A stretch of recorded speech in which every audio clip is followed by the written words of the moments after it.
Ramanathan Jebaraj, price Lord. ஸ்ரீலங்காவில் பிறந்து 1979 குடும்பமாக நாங்கள் இந்தியாவுக்கு வந்தோம். அந்த நாள் முதல் எங்களை ரட்சிப்புக்குள்ளாக நடத்தியவர் அருமையான பாஸ்டர் மருதை அவர்கள். அவங்க தான் எங்களுடைய குடும்ப பாஸ்டர். நாங்கள் அன்றைக்கு வரும்போது 11 பேர் இருந்தோம். அம்மா, அப்பா, 6 சகோதரர்கள், 4 சகோதரிகள். இப்படியாக அந்த நேரத்தில் அருமையான போதகர் எங்கள் முதலே சந்திக்கவும் நாங்கள் குடும்பமாக ஆண்டவராக இயேசு கிறிஸ்து ஏற்றுக்கொண்டோம். நாங்கள் எல்லாரும் ஊழியக்காரர்களாக இருக்கிறோம். முதலாவது நான் ஆண்டவரை அம்மா அப்பா ஏற்றுக்கிடும்போது நான் எதிர்த்தேன். அப்போது அந்த மாதிரி சுவிசேஷம் பிரசங்கத்தில் வாலிபனே உன் சிருஷ்டிகரை நினை என்கிறதான அந்த வார்த்தை என்னை கிரி செய்தது. அப்படியே நான் சபையில் போய் இந்த சிருஷ்டிகர் யார் என்று தேட ஆரம்பித்தேன். அப்படியாக ஆண்டவராக இயேசு கிறிஸ்து தான் சிருஷ்டிகர் என்று அறிந்து அவரை ஏற்றுக்கொண்டு அதுபோல் வேதாகம கல்லூரியில் போய் பயின்று ஆண்டவருடைய ஊழியத்தை செய்து வருகிறேன். பைபிள் வேதாகமத்தில் படித்து இப்போது பல கிராமங்களில் போய் ஊழியம் செய்கிறேன். மலைவாழ் மக்கத்தில் ஊழியம் செய்கிறேன். இந்த பைக் கிடைச்சது எனக்கு ரொம்ப சந்தோஷம். ஏன்னா கொஞ்சம் கூட ஸ்பீடாக கடந்து போய் அந்த ஜனங்களை சந்திக்க கர்த்தர் உதவி செய்திருக்கிறாரு. அதை கொடுத்ததற்காக நன்றி. அநேக கிராமங்களில் கடந்து போய் அநேக மலைவாழ் மக்கத்தில் கடந்து போய் ஊழியத்தை செய்யணும். இன்னும் அநேகமான ஊழியங்களை செய்ய வேணும்னு ஆசைப்படுகிறேன். நிறைய கிராமங்களில் போய் அநேக கைப்பிரதிகள் கொடுக்குறேன்.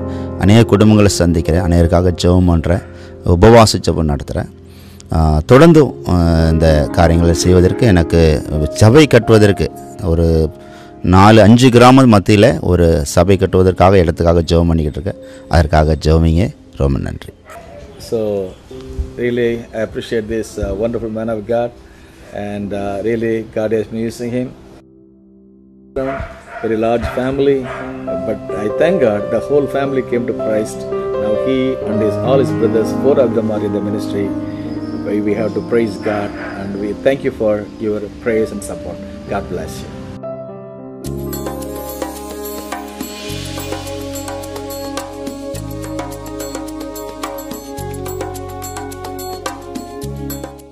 This is Pastor David Ravi and his family, and I know this family for the past more than 18 years.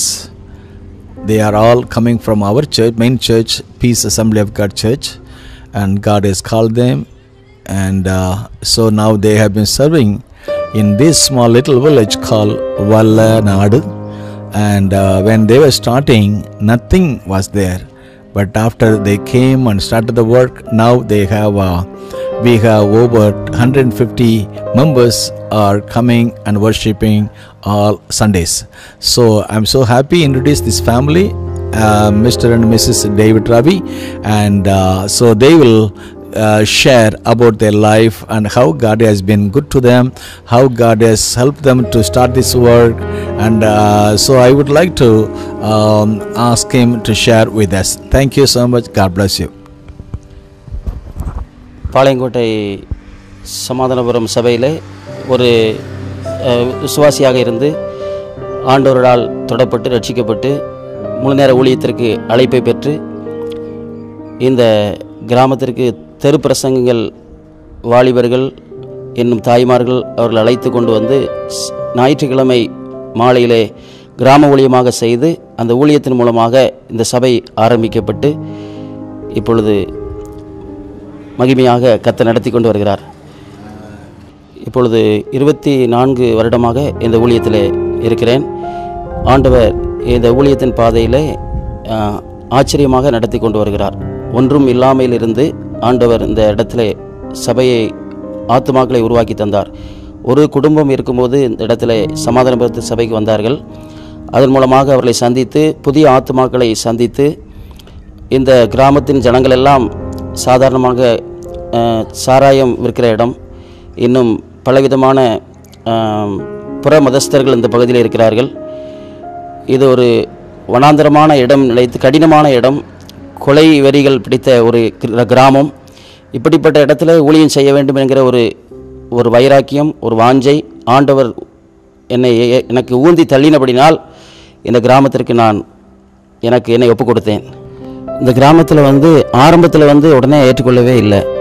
ஆரம்பத்தில் நிறைய பிரச்சனைகள் உருவாகி இருக்கிறது. சுவிசேஷம் சொன்ன போனால் இந்த இயேசு எங்களுக்கு வேண்டாம், நாங்கள் ஆராதனைக்கு ஏன் வரணும் அப்படின்னு சொல்லி அவங்க எதிர்ப்பு கொடுக்குற நோட்டீஸ், துண்டு பிரதிகளெல்லாம் கிழித்திருக்காங்க.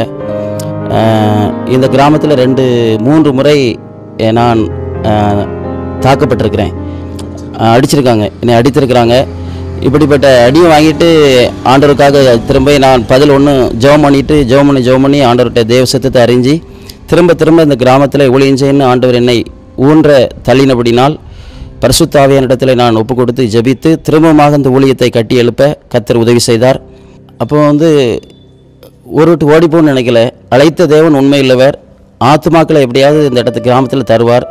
இப்படிப்பட்ட முரட்டாட்ட உள்ள ஜனங்களையும் ஆண்டவர் ரட்சிப்பார் என்கிற ஒரு விசுவாசம் இருந்தது. அவர்களுக்காக ஜெபித்தேன். அவர்களுக்கு திரும்ப அது பிறகு அவர்கள் என்னிடத்தில் சில நாட்களுக்கு பிறகு அவர்கள் மன்னிப்பு கேட்டிருக்கிறார்கள், என்னிடத்தில் நல்மணம் பொருந்திருக்கிறார்கள். இப்போ இந்த இடத்துல சபை ஆரம்பிக்கிறதுக்கு ஒன்றுமே இல்லாமல் தான் இந்த ஊழியத்தை ஆரம்பித்தது. ஆரம்ப நாட்களில் சமாதானபுரம் சபையிலிருந்து இந்த லேண்ட் வாங்கிறதுக்கு ஒரு உதவி செய்தார்கள். அது மட்டுமல்ல, பைக் வாங்குறதுக்கும் சமாதானபுரத்து சபையிலிருந்து எனக்கு உதவி செய்தார்கள். தலைமை சபையிலிருந்து பாஸ்டர் ஹான்ஸ்ட் அவர்கள் உதவி செய்தார்கள். அந்த உதவியின் மூலமாக இந்த நாட்களை இடம் வாங்கி 10 சென்ட் இடம் வாங்கி இதில் கட்டுவதற்கு ஆண்டவர் உதவி செய்தார். இப்பொழுது இங்கே ஒரு 150 ஆத்துமாக்கள் சபையில் ஆராதிக்கிறார்கள். வண்டி எங்களுக்கு இந்த கிராமங்களில் 20 சுற்றி ஊழியம் செய்வதற்கு மிகவும் ஆசீர்வாதமாக இருக்கிறது. அநேக ஆத்துமாக்களை நாங்கள் இதில் சில வாலிபர்களையும் இந்த வண்டியில் அனுப்பி விடுதோம், போய் ஊழியம் செய்யுங்கன்னு சனத்தில் கூட. இப்போ ஒரு 150 வர்றாங்கன்னா இன்னொரு 150 ஆத்துமாப்படுத்தணும் அப்படிங்கிற ஜெப நிலைமையில் இருக்கிறோம். பொதுவாக 1000 ஆத்துமாக்களுக்காக ஜபித்து கொண்டிருக்கிறோம். இன்னும் புதிய கட்டட விரிவாக்கம் செய்ய வேண்டும், முன்னும் பின்னும் விரிவாக்கம் செய்ய வேண்டும். இன்னும் பின்னால் உள்ள இடங்கள் இருக்கிறது, அதையும் கர்த்தருக்கு சித்தமானால் வாங்க வேண்டும் என்று முயற்சி எடுத்துக்கொண்டிருக்கிறோம், ஜெபித்து கொண்டிருக்கிறோம். எங்களுக்கு பைக் வாங்கி கொடுத்ததுக்காக ரொம்ப நாங்கள் நன்றியாக இருக்கிறோம். நாங்கள் வாகனமே இல்லாமல் இருந்தோம். எங்களுக்கு இந்த வாகனம் வந்த பிறகு நிறைய கிராமங்களில் போய் ஊழியம் செய்வதற்கு எங்களுக்கு ஆசீர்வாதமாக இருந்தது. முதலாவது கர்த்தருக்கு நாங்கள் நன்றியாக இருக்கிறோம். எங்களுக்கு உதவி செய்த சமாதானபுரம் சபைக்கும் பாஸ்டர் ஹேர்னஸ் அவர்களுக்கும் நாங்கள் நன்றியாக இருக்கிறோம். These two grandmas, there is no place to sleep, so now they are sleeping under the tree, and the church is also close to them, and whenever they are hungry they will go and eat, and they are also providing food for them. So some of our grandmas are sleeping on the roadside, but anyhow I thank God they are sleeping well. There is no mattress, but the road is here, they are enjoying their stay and they are really sleeping. God bless you. I think that they are really sleeping good. God bless you. I thank you for the sister. She is carrying the very heavy load on her over her head, and I praise God. We are sharing the love of God, how Jesus is ready to give her rest. So praise the Lord. I am glad to pray for her. She is a very good godly mother, and we have to pray for her to get rid of this kind of burdens. Thank you, Ma. God bless you.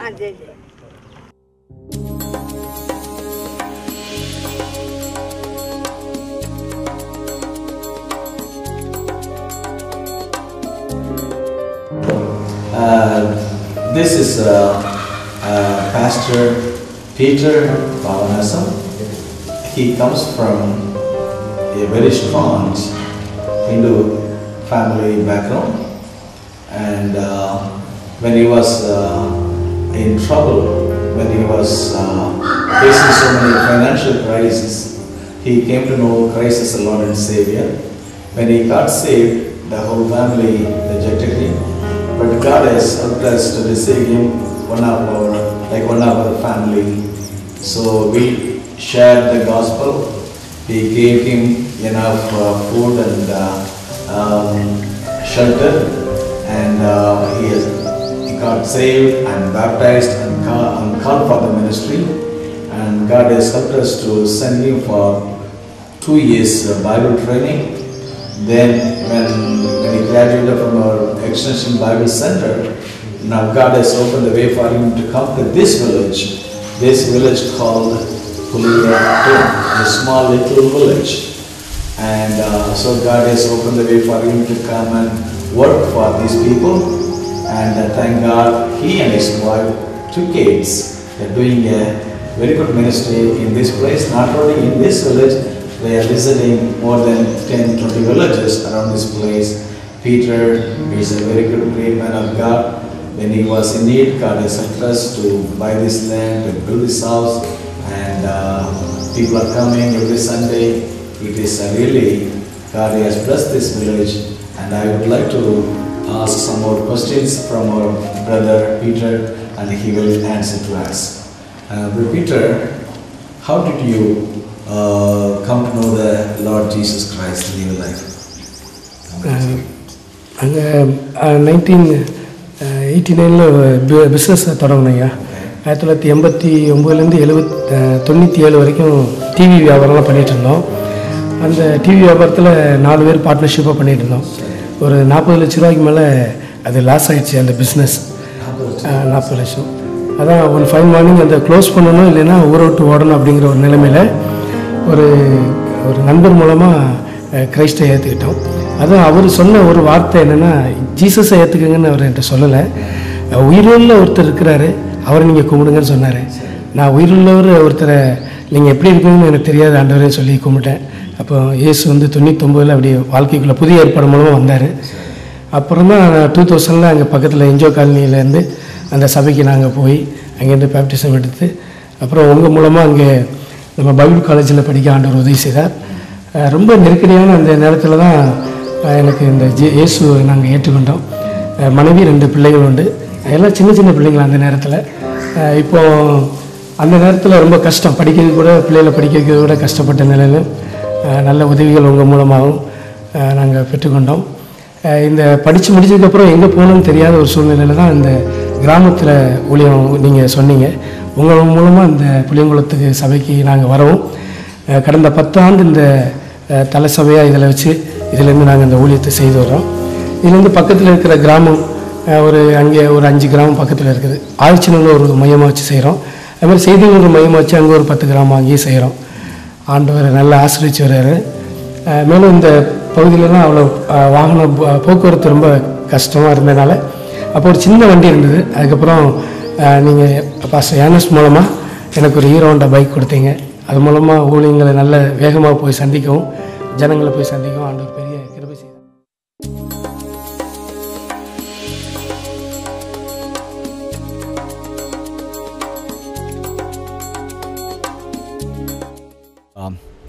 One of our branch churches here in close to our mother church, by God's grace we were able to plant more than 30 churches within this last 10 years. We prayed for this to build this building project, and God has answered the prayer. We laid the foundation stone, and now God has helped us to build this church, because this is our church is located on the highways, and thousands of people are going by walk to go to the holy land, sacred place close to this southern part of India, and they want to sacrifice their their life, and people are really go by walk for many miles to go and see their own God. So they are going without in hope and peace, but we are preaching about the hope of Jesus, and God has helped us to get this land. We laid the foundation stone on 19th March of 2012. Then God has helped us to finish all the building work, and we dedicated the church for the glory of God and worshiping God, and also we have been reaching more than 10 villages around these places. This is Brother Lucas. He comes from Sri Lanka. Sri Lanka is a small island close to India. It is located in the southern part of India, and Brother Lucas is a pastor, and he is pastoring a church in Sri Lanka, the city called Colombo. And I have a privilege to go and visit them and encourage them. I used to go and conduct seminars and evangelistic crusade and prayer camps, and I praise God, these people are blessed by our ministry.